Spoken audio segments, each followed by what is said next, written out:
Hello friends, in this video we would be discussing about refund of tax under GST. In the Finance Bill 2022, the proposal has been made for amendment to section 54 which deals with the refund of taxes. There are 4 important amendments has been proposed under this section. Friends, as we are aware that to get a refund is always a litigious task, and to overcome such task of litigation, such proposal has been made, which we will be discussing in this video. So friends, the most important amendment, we will begin with that, which has been provided by way of insertion of new explanation under explanation 2. So friends, as we are aware that section 54 provides for the 14 subsections, and thereafter it provides for the 2 explanations. Explanation 1 deals with the refund, what is to be meant by refund under section 54, and explanation 2 deals with the relevant date.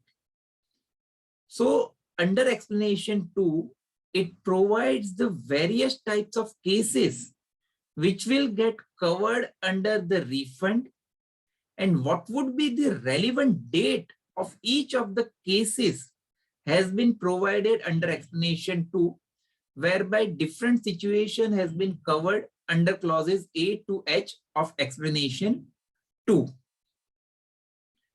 So friends, where it provides that relevant date, why it is relevant so much? Because as per subsection 1, you need to apply for a refund within a period of 2 years from the relevant date.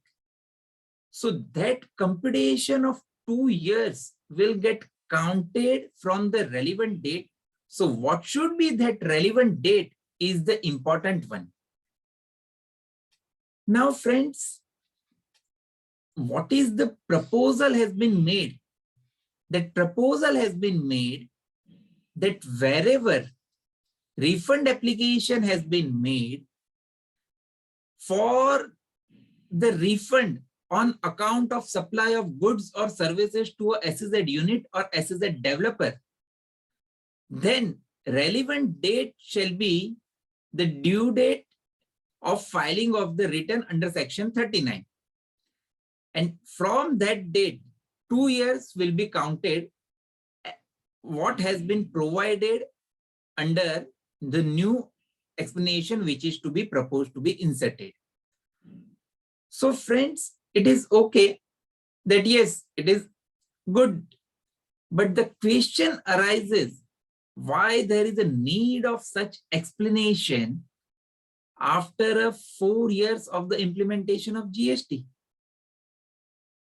Is that so that such type of cases was not getting covered under any of the cases what has been provided under the explanation 2 for the relevant date, and therefore it has been proposed under this finance bill? So friends, to answer this question, let us analyze this further. Friends, previously, when the GST was introduced, there was a explanation E which was dealing with such type of cases. Explanation E was covering the cases which are getting covered under section 54(3), and refund has been applied under section 54(3). So 54(3) was, and still today, it is covering the cases where the refund has been applied on account of zero rated supply and on account of inverted duty.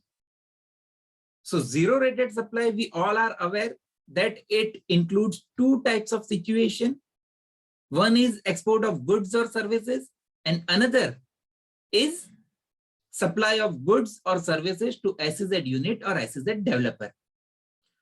So friends, Please note that zero rated supply includes two things.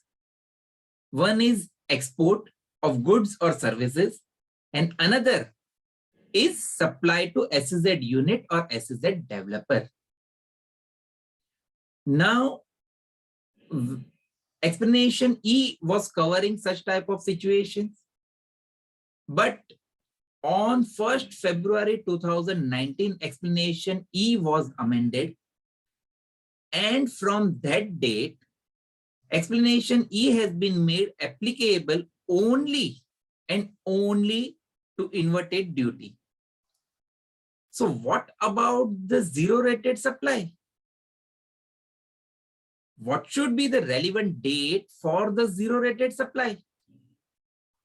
So friends, for the export of goods or services, the explanation was already provided since beginning, where explanation A provides for the export of goods, explanation B provides for the export of services, explanation C provides for the export of services, and explanation B provides for the export of goods which are deemed export.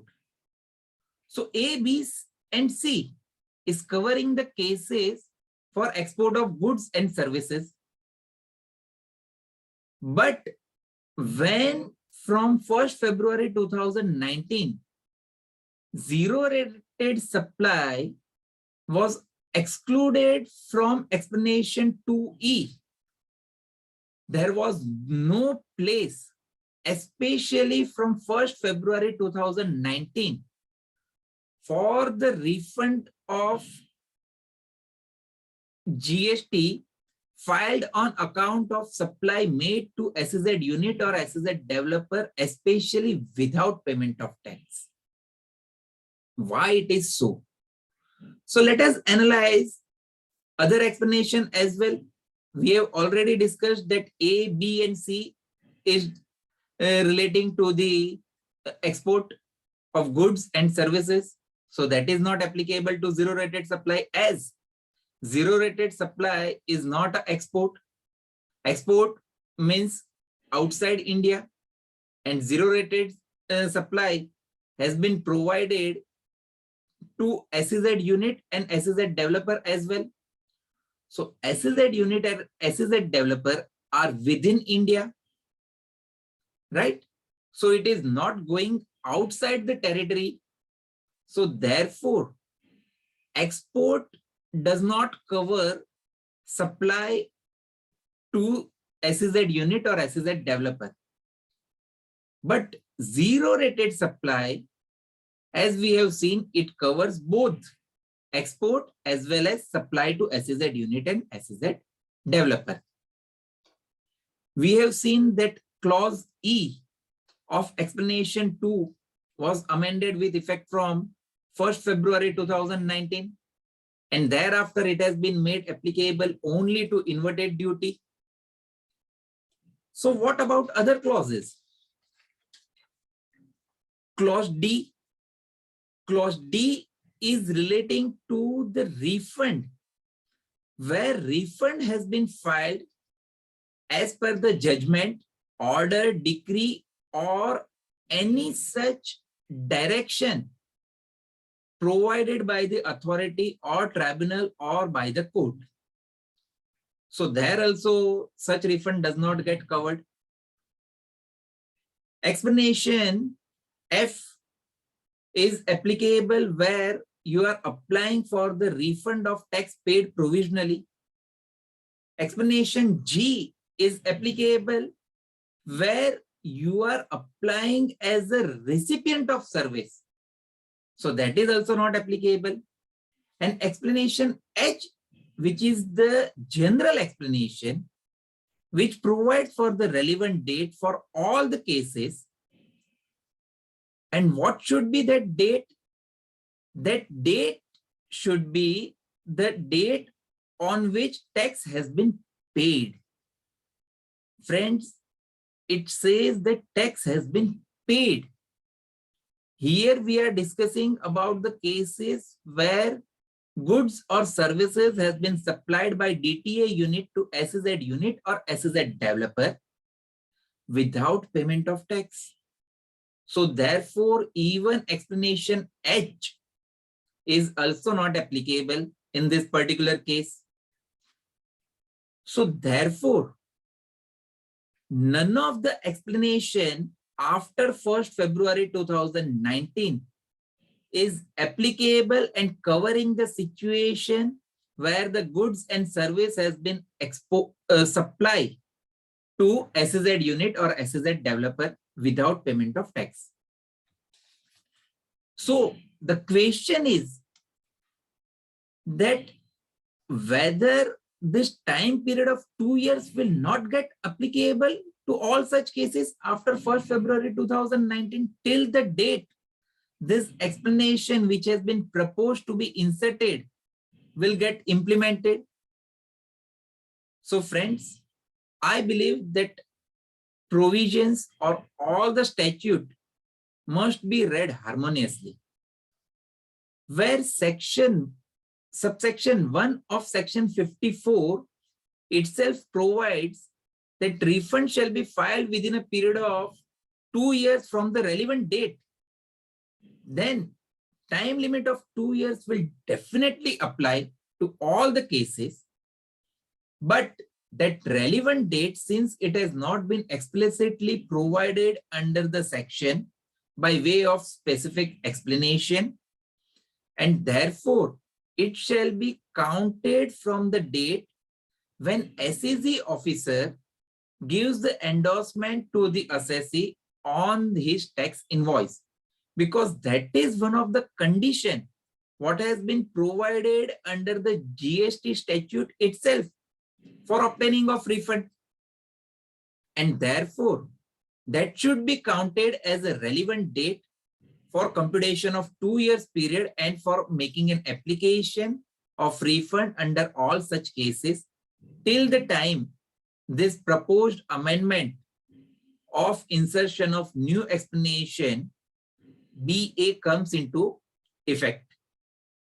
However, friends, this is highly litigative issue and all the appeals are pending on such issue before the commissioners or at the High Court level. So till the time this gets implemented, litigation will continue on this aspect. Now let us begin with the another amendment. So another amendment is with respect to subsection 10. Subsection 10 provides that authority to the officer that wherever assessee who is applying for a refund and that assessee has defaulted in making payment of tax, interest or penalty, then that officer has a power to withhold the refund, or he has a power to grant a refund or disburse the refund claim of that assessee by reducing the tax, interest or penalty which is payable by that particular assessee. But till now, this provision is applicable only when refund application has been filed under section 54 subsection 3. And as we have already seen that subsection 3 of section 54 is applicable where the refund application has been filed for zero rated supply, that is covering the export of goods, export of services and supply of goods or services to SEZ unit and SEZ developer, as well as it is applicable to inverted duty refund. Apart from this, if assessee is filing a refund claim in any other situation, then officer as on today cannot withhold his refund or cannot reduce that tax, interest or penalty from the refund to be granted to that assessee. So now amendment has been proposed under the GST that this power of the officer will be applicable in all type of refunds. So whatever type of refund you are applying, and if you have defaulted in making payment of tax, interest or penalty, then officer will withhold your refund, or he will grant you the refund after reducing that tax, interest or penalty. Yes, this is fair provision. There is no doubt this was required from the day one itself. And since it has been realized now, it is good. So there is no issue. Another important amendment, which is the third amendment, which we are going to discuss, has been proposed, whereby assessee will be entitled to make a refund application for the cash amount lying in their electronic credit ledger, for which forms and procedure will be prescribed. So this is also the important amendment and beneficial to all the assessees, because there are n number of situations where there can be an excess payment has been made which is lying in their electronic cash ledger, and it is becoming very difficult for the assessee to get such type of refund. So it is good and it is welcome provision that it will make easier. We hope that rules and procedure and forms will be such that it will be easier for the assessee to get such refund quickly. Another fourth major amendment under the refund provision has been proposed is with respect to the refund application, which is being made by the United Nations organization or consulate or by the embassy of the foreign country, whereby as on today, such assessees are required to make a refund application within a period of 6 months from the due date of the quarter in which service has been received by them. Now, the 6-month time limit has been increased to 2 years, and thereby all such assessees can make a refund application within a period of 2 years. And with this amendment, all type of refunds, the time limit has been prescribed as 2 years under GST. So this is also one of the important amendment and favorable to the assessee.